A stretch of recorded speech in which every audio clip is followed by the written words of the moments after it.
ফালাম ইয়াজিদহুম দুআ ইল্লা ফিরারা।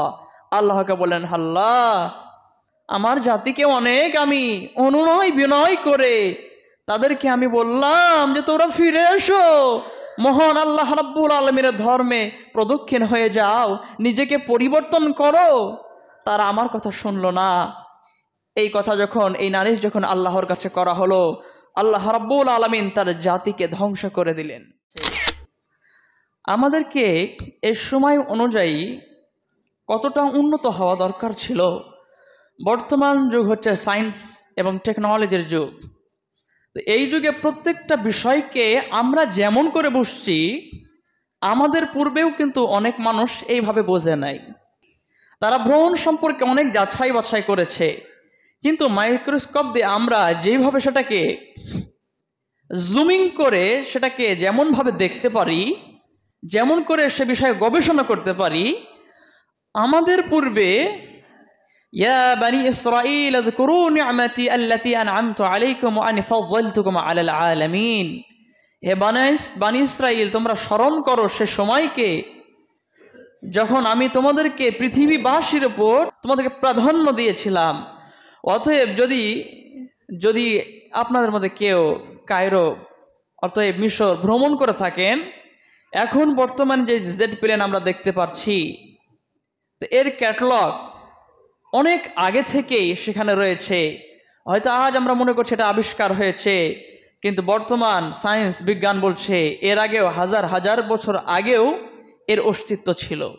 তো নবী আকরাম সাল্লাল্লাহু আলাইহি ওয়াসাল্লামের ওপর যখন কোরআন অবতীর্ণ হয়েছে, তখন থেকে এখন পর্যন্ত আমরা যেইভাবে ভ্রমণ সম্পর্কে জানছি, আমাদের পূর্বে মানুষেরা এইরকমভাবে এই বিষয় জানতে পারে না। তারা এতটাই জানতো যে ভ্রমণ থেকে বাচ্চা সৃষ্টি হয়, তৈরি হয়, সেখান থেকে জন্ম নেয়, কিন্তু এর প্রক্রিয়া সম্পর্কে কোরআন কারীম যে আমাদেরকে বর্ণনা দিয়েছেন ডিটেলভাবে, সেটারও প্রতিটা বিষয়ের ইন ডিটেল নিখুঁত বর্ণনা ইতিপূর্বে ছিল না।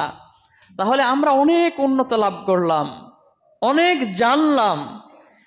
আমাদের পূর্বে আমাদের বাপদাদারা অনেক কোরআন হাদিস জানতো না।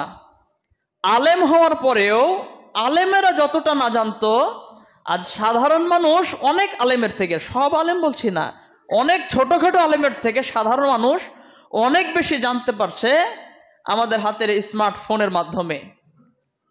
আমরা জানতে পারছি ফেসবুক এবং ইউটিউব থেকে, যেভাবে আমরা অধ্যয়ন করতে পারছি। আমাদের বাপদাদারা ধর্ম সম্পর্কে এতটা কালচারেড ছিল না, তারা এ সম্পর্কে এতটা জানতো না। কিন্তু যদি আমরা ধর্মের দিক দিয়ে দেখি, তো ইবাদত তারা আমাদের থেকে অনেক বেশি করত। আমাদের সমান জানতো না, কিন্তু ইবাদত আমাদের থেকে অনেক বেশি করত।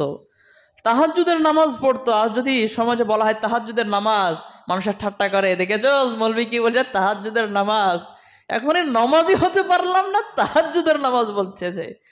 তো আজ আমরা এই বিষয় নিয়ে ঠাট্টা মশকরা আর কি করতেছি, অথচ আজ আমরা টেকনোলজির এত উন্নতর শিখরে পৌঁছে গিয়েছি। নিজেকে আমরা অহংকারের কারণে প্রতিটা দেশ হাজার হাজার টাকা খরচ করে চাঁদে যাচ্ছে। কেন? কারণ হচ্ছে একটা দেশ উন্নতি কতটা লাভ করেছে সে সেটা দেখাচ্ছে। তার পাশের দেশ মনে করছে আমি তার থেকে ছোট থাকবো, তার অহংকার অহমিকা দেখানোর জন্যে সেও ভ্রমণ করতেছে হাজার হাজার লক্ষ লক্ষ টাকা খরচ করে। কেন? দেখাতে চাইছে যে আমরা আজ কোন জায়গায় পৌঁছে গিয়েছি। তো আমরা অনেক উন্নতি লাভ করেছি, আমরা অনেক উন্নতি লাভ করেছি, আমরা অনেক জ্ঞানের অধিকারী হতে পেরেছি, কিন্তু এই জ্ঞান দিয়ে হবে কি যদি আমরা নিজেকে পরিবর্তন না করতে পারি? এই জ্ঞান দিয়ে হবে কি যদি তা দিয়ে আমরা কোরআনকে বুঝতে না পারি? এই জ্ঞান দিয়ে হবে কি যদি আমরা পিতামাতাকে বৃদ্ধাশ্রমে রেখে আসি? এই জ্ঞান দিয়ে হবে কি যদি আমরা এই মাহে রমজান মাসকে পাওয়ার পরে এই রমজানকে মূল্যায়ন না করতে পারি? এই জ্ঞান পেয়ে হবে কি যদি আমরা কোরআনকে অধ্যয়ন না করতে পারি, বুঝতে না পারি? এই জ্ঞান দিয়ে হবে কি যদি আমরা আমাদের সমাজকে পরিবর্তন না করতে পারি? অনেক জ্ঞানী হয়ে গেলাম, মহাজ্ঞানী হয়ে গেলাম, বিজ্ঞানী হয়ে গেলাম, এই জ্ঞান দিয়ে হবে কি যদি তুমি তোমার সমাজকে পরিবর্তন না করতে পারো? যদি তোমার মধ্যে অ্যাওয়ারনেস না আসে, সচেতনতা যদি তোমার ভিতরে কাজ না করে, তোমার অন্তর যদি হিলে না ওঠে, তোমার ঈমান যদি তোমাকে এই খারাপ কাজ থেকে বাধা প্রদান না করে, তোমার অন্তর যদি গলিত না হয়, তোমার অন্তর যদি ভালোর দিকে সাড়া না দেয়, যদি তোমার অন্তর হেলে না ওঠে, তাহলে এই জ্ঞান দিয়ে কি হবে তোমার? আজ যদি আমরা কোরআনুল কারীমের দিকে লক্ষ্যপাত করি, যদি দৃষ্টি আকর্ষণ করি, এ সম্পর্কে আল্লাহ রাব্বুল আলামিন কোরআনুল কারীমের মধ্যে বলছেন, কি বলছেন? ইন্না আরসালনা নূহান ইলা কওমিহি আন আনযির কওমাকা মিন ক্বাবলি আন ইয়াতিয়াহুম আযাবুন আলীম।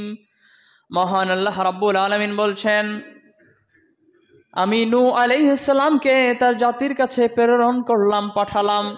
আন আনযির কওমাকা মিন ক্বাবলি আন ইয়াতিয়াহুম আযাবুন আলীম, ভয়াবহ আযাব প্রেরণ করার আগে, আসার আগে আগে জানে তারা সতর্ক হয়ে যায়, নিজেকে যেন চেঞ্জ করে নেয়, নিজেকে যেন পরিবর্তন করে নেয়।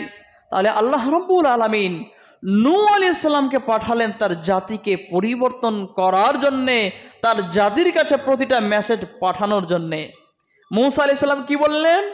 গত সপ্তাহে আপনাদের সম্মুখে সংকীর্ণভাবে আলোচনা করেছিলাম। নূহ আলাইহিস সালাম তার জাতিকে বললেন, আলা তাত্তাকুন, তোমরা কি পরহেজগার হবে না? তোমরা কি নিজেকে পরিবর্তন করবে না? তার জাতিকে বললেন। তার জাতি যখন এই দিঘির পাড়ার বাসিন্দার মতো কোনো সাড়া দিল না, যেমন আমি আপনাদেরকে বলি যে পরিবর্তন হন, পরিবর্তন হন, পরিবর্তন হন, পরিবর্তন হন, নামাজ পড়েন, নামাজ পড়েন, নামাজ পড়েন, মানুষ তখন কি বলে? যেমন আল্লাহ রাব্বুল আলামিন কোরআন কারীমের মধ্যে বলছেন যে কিছু মানুষ তার কানে আঙুল দিত যখন ভালো কথা বলা হতো, যে আল্লাহ এক, স্বীকার করো, নামাজ পড়তে হবে, তখন তারা কানে হা দিয়ে দিত, এভাবে হা দিয়ে দিত, আঙুলকে কানের ভিতরে রেখে দিত, আসাবাহুম, তাদের আঙুলগুলোকে কানের মধ্যে রেখে দিত। সূরা বাকারার মধ্যে আল্লাহ রাব্বুল আলামিন বলছেন, তো যখনই নূহ আলাইহিস সালাম তার জাতিকে ভালো কথা বলতো, তার জাতি দৌড় দিত, দেখ নূহ আলাইহিস সালাম আসছে, এখনই আল্লাহর কথা বলবে, দিনের কথা বলবে, নামাজের কথা বলবে, রোজার কথা বলবে, চল পালিয়ে চল এখান থেকে। তো যখনই একটা ভালো কোনো আদেশ করা হতো, কথা বলা হতো, তখনই তার জাতির সম্মুখে যখন বলা হতো, তার জাতিরা তার আঙুলগুলোকে কানের মধ্যে রেখে দিত এবং তার কথায় তারা বিন্দুমাত্র ভ্রুক্ষেপ করতো না। তো এই সম্পর্কে যখন আল্লাহ রাব্বুল আলামিন বলছেন সূরা নূহের মধ্যে কি, যে নূহ আলাইহিস সালাম তার জাতিকে ধারাবাহিকভাবে দিবারাত্রিতে, লাইলা ওয়া নাহারা, দিবারাত্রিতে তার জাতিকে বারবার বলল, আলা তাত্তাকুন, আলা তাত্তাকুন, তোমরা কি নিজেকে মুত্তাকি করবে না? তোমরা কি পরেজগার হবে না? ধারাবাহিকভাবে বলল।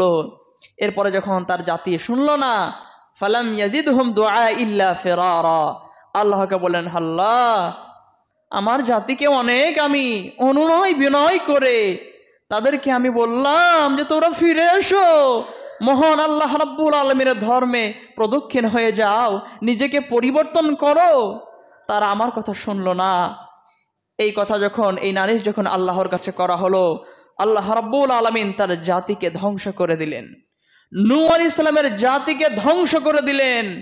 এই সম্পর্কে সালেহ আলাইহিস সালাম তার জাতিকে বলেন, আলা তাত্তাকুন, তোমরা কি পরেজগার হবে না? তারা যখন শুনলো না, তার জাতিকে ধ্বংস করে দেওয়া হলো। সালেহ আলাইহিস সালাম তার জাতিকে বলেন, আলা তাত্তাকুন, তোমরা কি পরিবর্তন হবে না? তার জাতি কথা শুনল না, সালেহ আলাইহিস সালামের জাতিকে ধ্বংস করে দেওয়া হলো। হুদ আলাইহিস সালাম তার জাতিকে বললেন, আলা তাত্তাকুন, তোমরা কি পরিবর্তন হবে না? কথা শুনলো না, তার জাতিকে ধ্বংস করে দেওয়া হলো। ইলিয়াস আলাইহিস সালাম তার জাতিকে বললেন, তোমরা কি পরিবর্তন হবে না? তার জাতিকে ধ্বংস করে দেওয়া হলো। মুহাম্মদ সাল্লাল্লাহু আলাইহি ওয়াসাল্লামের এই শেষ উম্মত, অতএব আমরা আমাদের ইতিপূর্বে যতগুলো উম্মত এসেছে সকল নবীর উম্মতকে ধ্বংস করে দেওয়া হয়েছে, প্রত্যেক জাতিকে ধ্বংস করা হয়েছে। কেন? তারা নিজেকে পরিবর্তন করে নাই, মুত্তাকিতে রূপান্তরিত হয় নাই, নিজেকে চেঞ্জ করে নাই। এই সম্পর্কে আল্লাহ রাব্বুল আলামিন সূরা বাকারা 183 নম্বর আয়াতের মধ্যে বলছেন যে আমি তোমাদের উপর সিয়ামকে ফরজ করেছি লাআল্লাকুম তাত্তাকুন, যাতে করে তোমরা পরেজগার হতে পারো। তাহলে যদি আমরা পরেজগার না হই, তাহলে আল্লাহ রাব্বুল আলামিন অন্যান্য জাতির মতো আমাদেরকেও ধ্বংস করে দিতেন। কিন্তু কেন করেন নাই? নবী আকরাম সাল্লাল্লাহু আলাইহি সাল্লাম দোয়া করেছেন যে হে আল্লাহ, তুমি অন্যান্য জাতির মতো আমার জাতিকে একবারে ধ্বংস করে দিও না, এদেরকে তুমি একটু বেশি সুযোগ দিও, এদেরকে একটু ছাড় দিও, একবারে ধ্বংস করে দিও না। এজন্য আমাদের ওপর এই দোয়া যদি আমাদের নবীর না থাকতো, আল্লাহ যদি কবুল না করতো, আপনি আমি আজ যে অবস্থায় অবস্থান করছি, যে অবস্থায় এসেছি, আল্লাহ আমাদেরকে অচিরেই ধ্বংস করে দিতেন। কেন করেন নাই? নবীর দোয়ার বদৌলতে।